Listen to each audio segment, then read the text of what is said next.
Hello, children. I'm about ready to tell you a story that I said I would never bring up again, but I guess it's time. You have all these people now coming on YouTube, and they're telling you that the end. There's a lot of them. There's a lot of them that are crying out, I'm a watchman, I'm a watchman. I am not a watchman. I am one of your two witnesses that God chose for the end of days. We are in them. You're not going to believe me. I already had 134 videos on YouTube. Not very many views. I think my best video had 150 views. It doesn't matter. I'm doing it for God. I'm doing it as the last. I will not show my face this time. The first time I did, this time I will not. You either believe me or you don't believe me. That's all up to God and yourself. The story that I'm going to tell you is a long story. I don't even know if I have the space on this video to give it to you, but I'm going to start now. God called me on November 11, 2007, and he led me into the mountains of Washington State. When he first called me, my wife and I were sleeping in different rooms.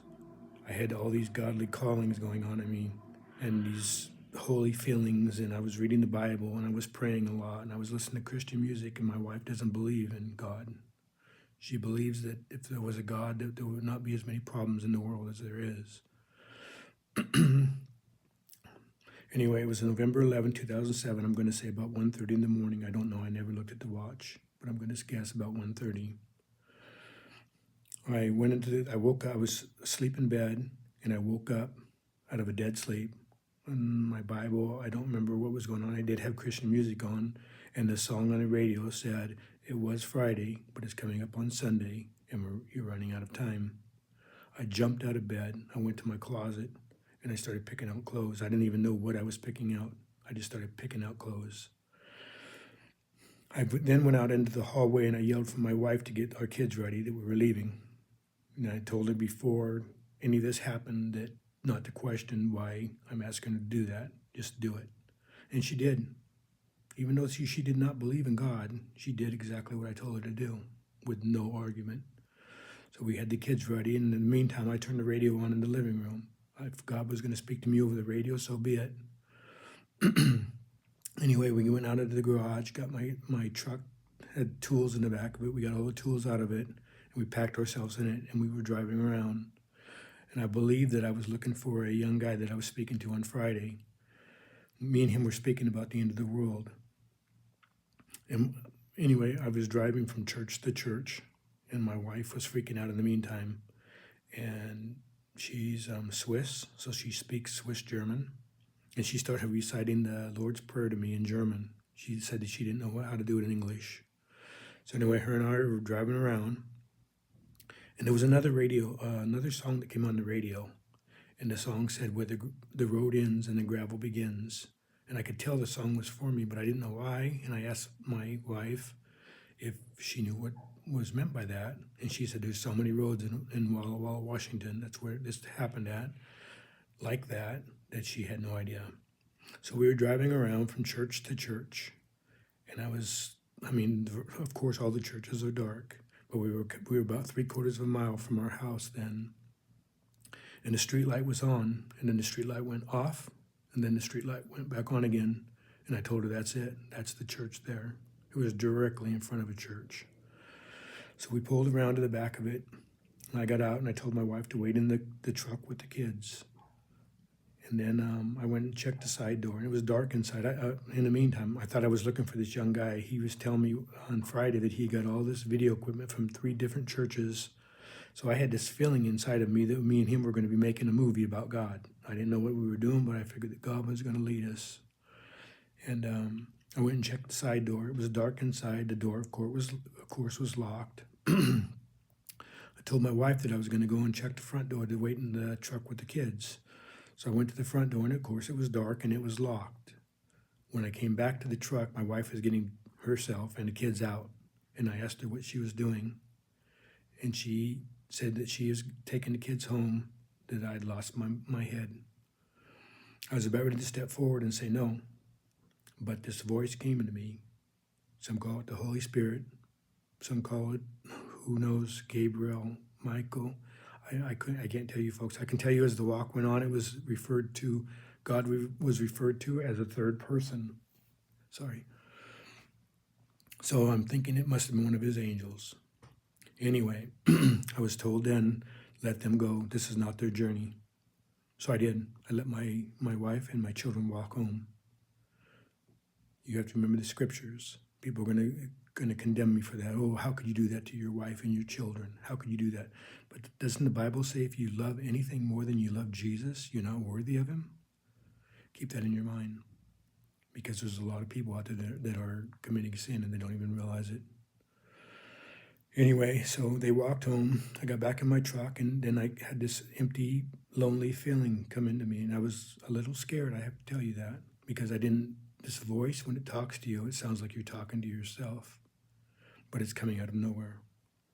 So anyway, I started driving again, started looking for churches, and I'm thinking that we looked at every church. Walla Walla is not that big of a town, and I figured that I'd head over to Oregon. Milton Freewater is about 12 miles away. I figured maybe the guy was over there somewhere. So I started driving towards Milton Freewater, and it's about 12 miles from Walla Walla to Milton Freewater. And I was probably maybe 3 miles in, maybe not even that far, and that voice came to me again. It said, "You're going the wrong way." So I made a U-turn in a furniture store. And as I was getting out of that made that U-turn, all of a sudden I seen the brightest star that I'd ever seen. It seemed like it was hanging so low. And I thought, that is my destiny. That is what I'm going to right there. So I made a left. I was going back to Walla Walla again. And I was going to drive towards the star, folks. That's all I can tell you. I was going to somehow or another drive towards the star. So I'm heading towards the star. And I got pretty far into it. And all of a sudden, the asphalt ended and the gravel began. And I came across the crossroad. So I had to make a decision, straight, left, or right. And I figured the star was on the right, so I made a right. And I'm driving up this little hill, and that voice came again. And that voice told me he's sorry that he'd left you for part of your life. But there was a war in heaven, but it's over now. Folks, I had no idea what he meant by that. I had no idea if I was even hearing right. There was a war in heaven, but it's over now.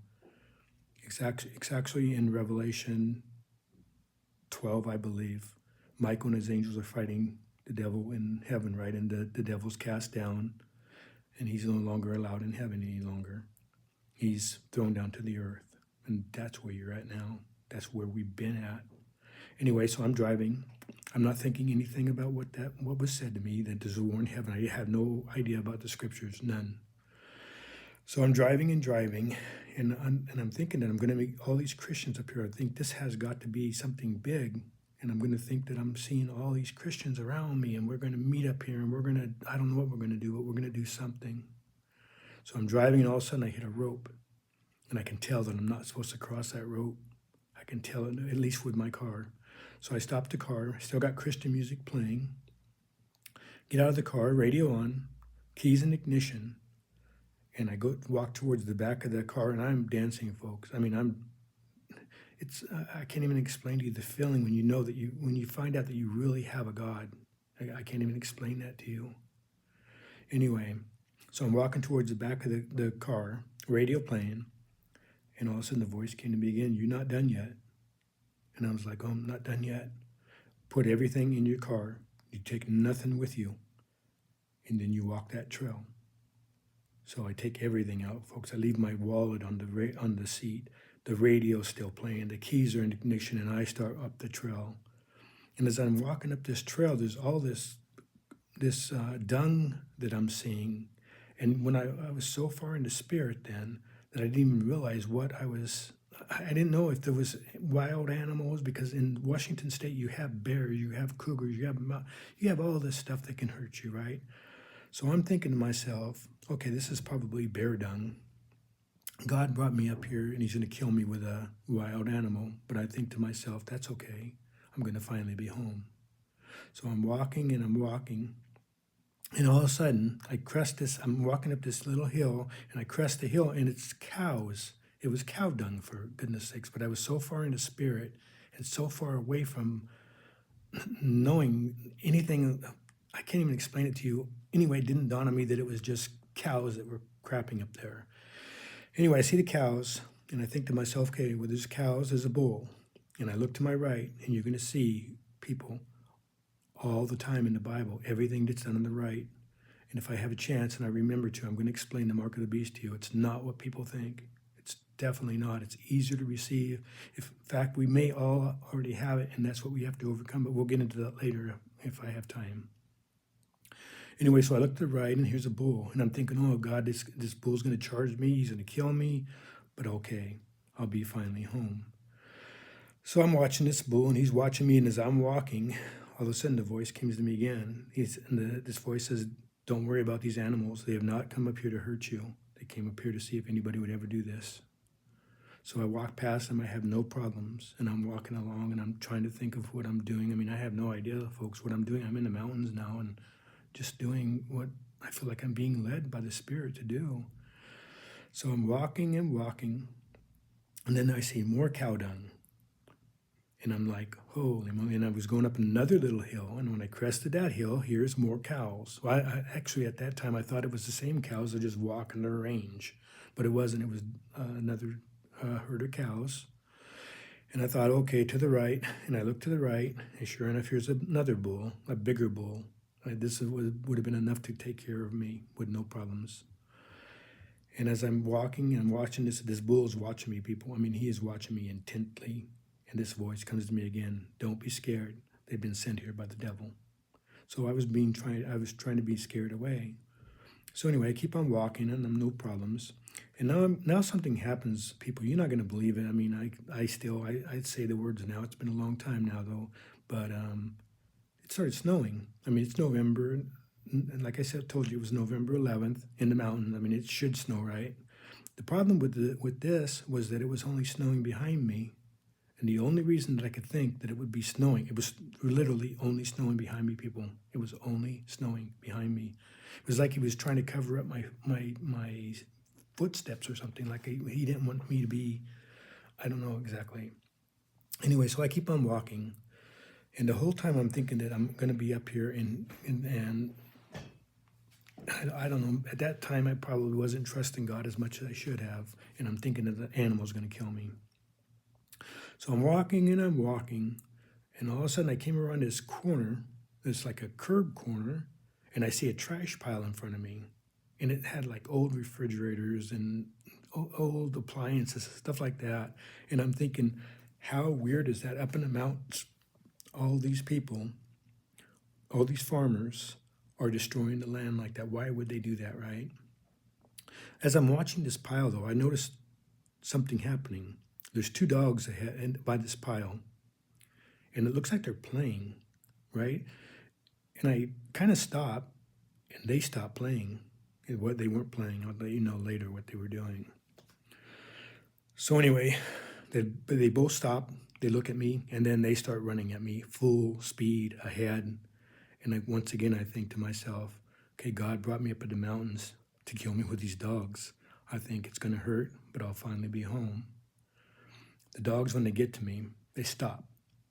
It's a male and a female dog. And the male dog, he's covered with scars. It looks like he's been in lots of fights, right? And he grabs me by the hand. Not enough to break skin, but he grabs me. He's got a good hold on me, and he's pulling me. And I pull my hand away from his mouth, and I'm like, stop that, what are you doing? And he did it a couple times. Anyway, finally I get him to not do that anymore, and I start walking again. And all of a sudden I hit a fence, and I just think to myself, what am I going to do now? I'm still on my way to this star.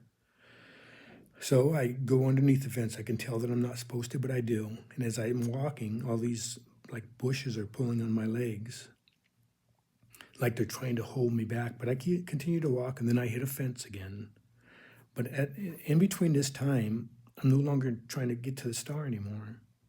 I'm trying to, the horizon had just started, people. And I'm telling you, if there was a sight of heaven, it would have been that horizon I seen. It was beautiful. I mean, it was full of these colors, like vibrant colors. It was so beautiful. And I'm like, that's my destiny. It's a long way off, but I know that God will give me the strength, right? So anyway, I hit the fence, and I turn to the right, and all of a sudden I walk only a little bit, and I just sag to the ground, and I'm thinking, oh God, I'm not up here for you. What am I doing up here? I'm hearing myself, and I'm doing this, and I left my family behind, and I'm having all this anxiety, and I sag to the ground, and all these dogs are all over me. I mean, they're licking me, and they're just all over me. And this voice comes again and says, "Are you going to sit there and let those dogs maul all over you?" I'm like, "No, I'm not." And I got back up. I started walking again. All of a sudden, I'm thinking I'm walking to my horizon, to my heaven. And all of a sudden, I hear what I didn't want to hear. I hear a human voice. I mean, you got to realize, people, I'm in the spirit right now, and I'm not even thinking human. I'm thinking God. I'm thinking angels. I'm thinking love. And all of a sudden, this voice says, "Keep your dog under control." And I look, and one of the dogs, the female dog, has went over the guy's fence. And he's got animals in there, cows, or I don't remember exactly, goat, whatever he had in there. She's not bothering him. She's just in there, looking around. And I think to myself, what do I care? It's not my dog. So I keep on walking, and the voice comes to me again and says, "You do not leave that dog behind." So I bent the fence down, and I called the dog one time, people. One command is all I gave that dog, and it came back to me. And she jumped over the fence, and then we're back on the trail again, trying to make it to the horizon, but I got to find a way to make a left. And all of a sudden, I hit another fence line, another fence, and I can tell there's a hole there. The dogs go under it. I don't. I can tell I'm not supposed to cross under it. So I turn to the right, and I'm walking. The dogs went underneath the fence, and I'm speaking to them out loud, and I said, "You can go wherever you want to go. I'm going this way." They both came back to me again. Then I hit another fence. And in the meantime, the male dog is now in with another batch of cows, and he's chasing them. And I look at him and I say, "Hey, that's not nice. Get back over here." One command, people. One command is all it took. That dog came back over and jumped back over the fence and with me again. And now we have to turn to the right again. We're heading back where I came. So we get back to the fence, and we go underneath of it. Oh, in the meantime, I forgot, before I hit the part where I had to command the dog to come back, all of a sudden I started thinking like a dark thought, and I'm thinking, I'm not doing this for God, I'm doing this for the devil. And I mean, I'm crying by now, people. I'm thinking, oh my God, what am I doing? And anyway, so now we're back over to the fence. I go back underneath of it. The dogs are still with me, and I just stand there, whatever. I can't remember exactly what I was, sitting or standing, but I'm thinking, what do you want from me, God? What do you really want from me? And then an idea hit me. He wants me to get lost in the mountains. And I said, that's okay. I'll die up here, and then I'll finally be home. So we start walking again, and I'm thinking, okay, I'm going to get myself lost up here. It's no big deal. And all of a sudden, I came across this little trail. It looked like maybe like a cow trail or deer trail or some kind of a little animal trail. And I go to it, and it's on the right side. Remember what I said about the right? Everything in the Bible. If it's done on the right, it's action. So I take the trail, and we're walking up there, and all of a sudden, these dogs are what I called before playing. People, they weren't playing. They were trying to get rid of each other. They were pushing at each other, and they weren't really fighting like dogs would fight. They weren't doing that, but they were pushing hard at each other. They wanted to get rid of one of another. So anyway, I keep on walking, and the dogs stop. They're ahead of me, and they cross. I hear this water in front of us, this little stream, and they go over it, and they start heading up this little hill. I follow them. I figured they must know what they're doing, or it doesn't even matter where I go. I'm going to probably end up getting lost up here anyway. So anyway, cross over, and all of a sudden the voice comes to me again and says, "You're going the wrong way. Don't follow the dogs. They're going to take the easiest path." So I'm like, and then people, I stop, and I'm thinking out loud, and I think I even said it out loud, "God, what do you want from me?" And all of a sudden, a Bible verse comes to my mind, Psalms 23. He leads me beside the still water. And I'm thinking, he wants me to follow the water. That's what it is. So as I'm heading towards this water, I'm thinking, oh, I'm going to be like John the Baptist. I'm going to be preaching to these farmhouses, and I'm going to do this, and I'm going to do that, right? So anyway, I get to the stream. We're following the stream, and we hit a fence. And I can tell, I can go underneath this fence without getting wet. Somewhere along the way, I don't remember, as I was following this stream, had this feeling that I had to keep myself dry, keep my feet dry, right? So we're walking along this thing, and these two dogs are with me. This male dog keeps on stopping, and you can see his front legs shaking, and he sticks his ass up at me. His butt, I'm sorry. He sticks his butt up at me, and he does this a few times, and I'm thinking, how disgusting is this? Like, it seemed to me like a sexual act. And I'm like, that is so disgusting, dude. Stop that. And that voice came to me again and said, tell Satan to get behind you. So I do. I say it out loud, Satan, get behind me. And we start walking again. And all of a sudden I'm looking, and there's only one dog with me. The female dog is the only one that's with me now. The male dog was gone. Satan got behind me. Don't ask me what happened. I didn't see. He just wasn't there no more. So this female dog, she's walking in front of me, and I mean, people. I'm trying to stay on the banks of the stream, but once in a while I have to cross over to. I'm always trying to take the easiest bank, and sometimes there's like thorn bushes or some type of bushes in my way, so I always cross over to the side that's the easiest.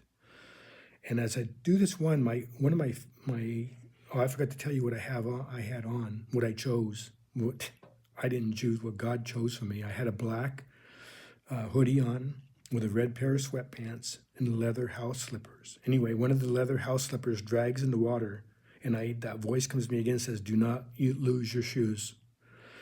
So I'm cross over, and we're walking. This dog, in the meantime, people, she is running from side to side, and I can hear things moving in front of me, but I see nothing, not once. And I'm thinking what she was moving was principalities. And anyway, she's doing that, and I'm still crossing over. Then we hit a fence, and this time I have to get a little wet, about up to my ankles or so. And I do it, and when we cross on the other side, I'm still trying to keep my feet dry. And we're still crossing from bank to bank, and that. We keep on walking. She's still flushing things out, and then we hit another fence. It's the third fence now. And I have to get pretty wet. I'm saying up to my knees or so. And I go underneath the fence, and then we keep on walking. She's still doing her thing, and I'm doing my thing, trying to take the easiest path and so forth. And then we hit a down tree. And I'm like, okay, no big deal. I'll go over the top of it. But I don't remember why. But when I got over the top of the thing, it was dangerous. I mean, it was completely dangerous. So I head back down again. And then I asked God, is it okay if I go underneath it? There was like a little gap underneath of it. And then the Holy Spirit, the angel, what you want to call it, spoke to me and told me, you can do what you want, but don't get your head wet. So I'm thinking, okay, don't get my head wet. And then I thought, my eyes are very bad, people. I mean, they're really bad. I had glasses on. And I asked God, I said, should I do this with my glasses on or my glasses off? And the voice comes to me again and says, you can do whatever you want to do, but it's going to be easier without them. So I took my glasses, people. I took my glasses and I threw them away. And I went underneath this thing and I kept my head dry. We got underneath there and we were walking. Somewhere along the way, all of a sudden, I am no longer keeping my feet dry. In fact, I'm told that my feet must stay wet. I have to stay in the water. And somewhere at that point, I started dragging my feet, and you hear these rocks going tick, tick, tick, tick, tick, tick, tick. And if you remember, when Jesus was going into Jerusalem, remember when he was on the back of the ass, as he was heading into Jerusalem, the people were making all this uproar. Hey, the Messiah! They were all excited, right? And the Pharisees were worried. They told Jesus, hey, the reason they were worried was for these people. They said that the Romans were going to take them for a weak people, and they would come and take their land. So the Pharisees went to Jesus and they said, hey, please calm the people down.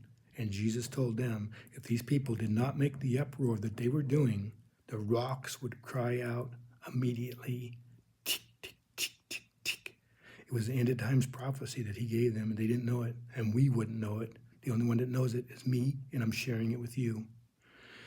Anyway, so I'm walking, and all of a sudden I come across a A reed. A reed is those plants that hang over the water, but it's busted. It's been freshly busted. It looks like it. I mean, it's broke, people. And for some reason, I take my thumb and my forefinger and I run it over this plant, and this plant comes back like it was never touched. It comes back alive. It comes back whole. There's no break in it anymore.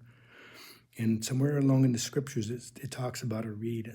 I can't remember the exact words of it, but he says a reed he shall not break. So anyway, I'm continuing my walk, and this whole walk, I'm dragging my feet, and and sometimes the water splits off, and like a little island in between there, and I have to decide which way to take. And I don't always take the easiest way. I don't know, I can't even explain it to you. But as I'm walking, you have these trees and stuff hanging over the water, and I'm told by this voice, do not break any of the branches of the trees. They are representations of the families that have been on this earth. So, but I'm told if you do break any of them, to stop and pray and ask for forgiveness. So I did, folks. I didn't break a lot of them, but there was a few of them that broke, and I did stop and ask for forgiveness. And as I'm walking along this water, it's like there's like a road above me, like a dirt road or something. And every time I hear a car, I only heard one or two cars, but every time I heard a car, I was like, oh, please don't let him see me in this water. I mean, this looks really weird, right? And so every time a car goes by me, I'm behind a tree or they're behind a tree. Not one person seen me, so I'm still walking, and I'm not going to go through the whole thing with you, but anyway, there's a lot that was going on. And all of a sudden, I see a vehicle in front of me, and it's pulled right down by the bank, and there's two guys and two dogs. And all of a sudden, these dogs stop, and they are running at me, barking. And these people are trying to call them back. And I said, hey, don't worry, your dogs won't hurt me, right? So I'm walking towards them, and then Faith goes, I forgot to tell you the dog's name. The female dog's name was Faith, and the male dog's name is Sin. And anyways, Faith goes up, and she calms these dogs down. And then I'm come up on these people, and all of a sudden, I told them, and I'm going to tell you, to go read Matthew 11, verse 14. Anyway, before I told them to do that, asked them if they believed in God, and both of them told me no. So I held my right hand up, and then I held my left hand up towards heaven, and I said, go and read Matthew 11, verse 14. And I continue walking. These guys are trying to talk me out of the water. They're pretty sure that I have hypothermia. It's November 11th, right? I mean, it's wintertime. So I continue walking, and then all of a sudden, these two are following me. They're literally trying to get me out of that water. But I come across two trees, and even though I know that I'm not to hurt trees, there's no way underneath it. I can tell, even if I went under the water and I had my head wet, I couldn't see underneath it. I couldn't tell you if there was a way. And I'm like, what do you want me to do? And the voice comes to me and says, pick them up and throw them out of your way. They've been placed here by the devil. You can move them. You can hurt them. It isn't going to matter. So I'm like, oh, and I was exhausted, people. The walk started about sunrise, and it ended at sunset. And I'm exhausted by now. I mean, I'm totally exhausted. And then I actually get I was actually telling this voice, hey, I'm so tired, I don't think I can do it. And this voice tells me, don't do it, don't try to do it alone. So I get underneath these trees with my shoulders. I pick them up. First I pick them up to shoulder length, put them on my shoulders, and I mean, I throw these things. You'd think I was the strongest man in the world, people. I mean, I threw these things like they were nothing. So I get them both out of my way, and I continue my walk. These two people are still walking on the banks. Now one's on this bank, and one's on the other, like a middle bank, I guess we'd call it. And I know that the walk's almost done. I mean, I'm tired now. I'm beat. I'm beat up. And all of a sudden, I hear this heavy water flow. And I didn't know if it was like a waterfall at first, but as I approached it, I could see that it was like where two waters were coming together, right? And it was white water. I mean, they were coming together, and it was white water. And I'm like, oh, man.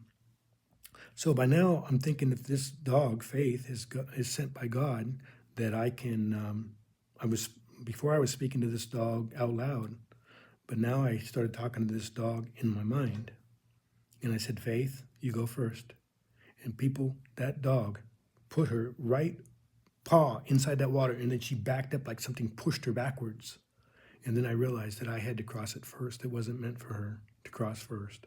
So I crossed it, and I mean, it came up to at least my waist. I don't remember exactly where, but I'm going to say about my waistline, and it was pushing me. I mean, it wanted to push me, but I'm still dragging my feet. Oh, I forgot to tell you guys something.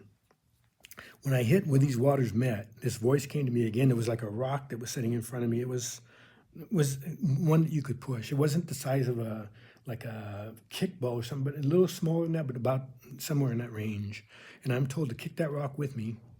And when I get to where those waters meet, kick that rock in the water and say, "It is done." So I did it, people. I kicked that rock in the water and I said, "It is done." And that rock went pop, pop. I mean, I heard it for a long ways, right? It was godly, people. It was like thunder. And so anyway, I tell Faith to cross. She starts. She can't do it. She's not allowed to. And then I cross it, and I'm kicking. I'm still dragging my feet. I'm trying to keep myself, and I'm doing it. I'm really doing it. And I get to the other side, and I'm told.